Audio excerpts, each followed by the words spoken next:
ನಮಸ್ಕಾರ ಸ್ನೇಹಿತರೆ, ನಮ್ಮ ಯೂಟ್ಯೂಬ್ ಚಾನಲ್ಗೆ ಸ್ವಾಗತ ಸುಸ್ವಾಗತ. ಸ್ನೇಹಿತರೆ, ಇವತ್ತು ಸೆಪ್ಟೆಂಬರ್ 25 ರೀ, ಗುರುವಾರ. ಇವತ್ತು ಯಾವ್ದಂದ್ರ ಇವತ್ತ 4ನೇ ದಿನ ರೀ. ಇವತ್ತ ಹಳದಿ ಬಣ್ಣದ ಬಟ್ಟೆ ಹಾಕೊಂಡ್ ಸ್ನೇಹಿತರೆ. ಹಳದಿ ಬಣ್ಣದ ಬಟ್ಟೆ ಯಾವ್ದಕ್ ಹಾಕೊಂಡಿವಿ, ಏನ್ ಹಾಕೊಂಡಿವಿ ನೋಡೋಣಂತ. ಅದಕ್ಕಿಂತ ಮುಂಚೆ ನಮ್ಮ ಚಾನಲ್ಗ ಹೊಸದಾಗಿ ಬಂದ್ರೆ ಮೊದಲು ನೀವ್ ಏನ್ ಮಾಡ್ಬೇಕ್ರಿ? ಸಬ್ಸ್ಕ್ರೈಬ್ ಮಾಡ್ರಿ, ಪಕ್ಕದ ಬೆಲ್ ಐಕಾನ್ ಒತ್ತಿರಿ, ಲೈಕ್ ಮಾಡ್ರಿ, ಶೇರ್ ಮಾಡ್ರಿ, ಕಮೆಂಟ್ ಮಾಡ್ರಿ. ಬರ್ರಿ ಸ್ನೇಹಿತರೆ, ಇವತ್ತಿನ ದಿವಸ ವಿಡಿಯೋ ವೀಕ್ಷಣೆ ಮಾಡೋಣಂತ.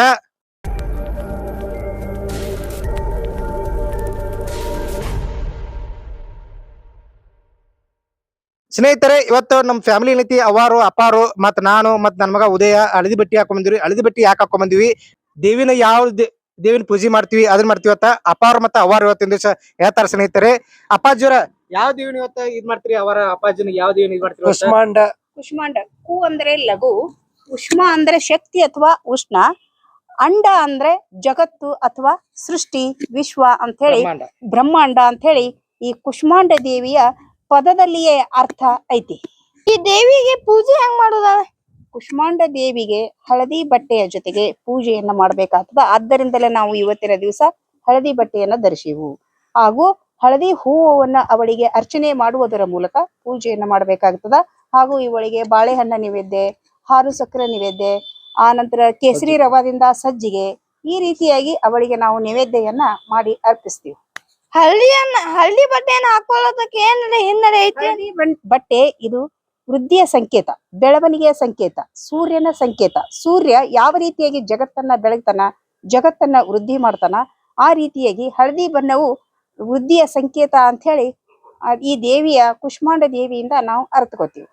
ದೇವಿಗೆ ಯಾವ್ಯಾವ್ದು ನೈವೇದ್ಯಗಳು ಇಷ್ಟ? ಅದೇ ಈಗ ಹೇಳಿನಲ್ಲ, ಸಜ್ಜಿಗೆ, ಬಾಳೆಹಣ್ಣು, ಆ ನಂತರ ಕೇಸರಿ ರವಾದ ಸಜ್ಜಿಗೆ, ಬಾಳೆಹಣ್ಣು, ಹಾಲು ಮತ್ತು ಸಕ್ಕರೆ ನೈವೇದ್ಯ ಅವಳಿಗೆ ಇಷ್ಟ. ದೇವಿಯ ವಾಹನ ಯಾವುದು? ದೇವಿಯ ವಾಹನ ಶಿವವಾಹಿನಿ ಐತಿ. ದೇವಿಗೆ 8 ಕೈಗಳದಾವ. 8 ಕೈಗಳದಾವ. 8 ಕೈಯಲ್ಲಿ ಕಮಂಡಲ, ಆ ನಂತರ ತ್ರಿಶೂಲ, ಧನಸ್ಸು, ಜಪಮಾಲೆ, ಈ ರೀತಿಯಾಗಿ ಇತ್ಯಾದಿ 10 ಅಷ್ಟ ಕೈಗಳು, 8 ಕೈಗಳು ಇರುವುದರಿಂದ 8 ಕೈಗಳಲ್ಲಿ 8 ಆಯುಧಗಳನ್ನ ಹಿಡಿದುಕೊಂಡಿರ್ತಾಳೆ ಇವಳು. ಕುಷ್ಮಾಂಡ ಅನ್ನುವಂಥದ್ದು, ಈ ಕುಷ್ಮ ಆಂಡ ಅನ್ನುವಂಥದ್ದು ಪದದ ಅರ್ಥವನ್ನ ನಾನು ಇವತ್ತಿನ ದಿವಸ ನಿಮಗೆ ಹೇಳಿದೆ.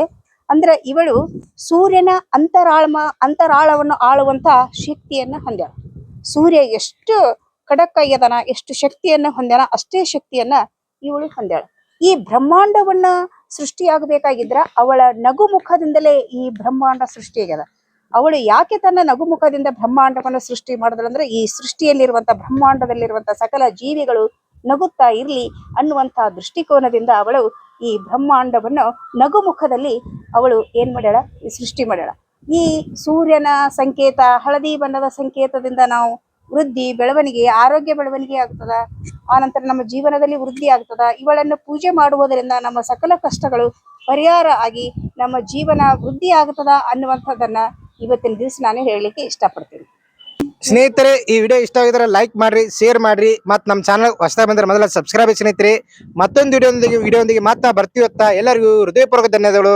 ನಮಸ್ಕಾರ ಸ್ನೇಹಿತರೆ.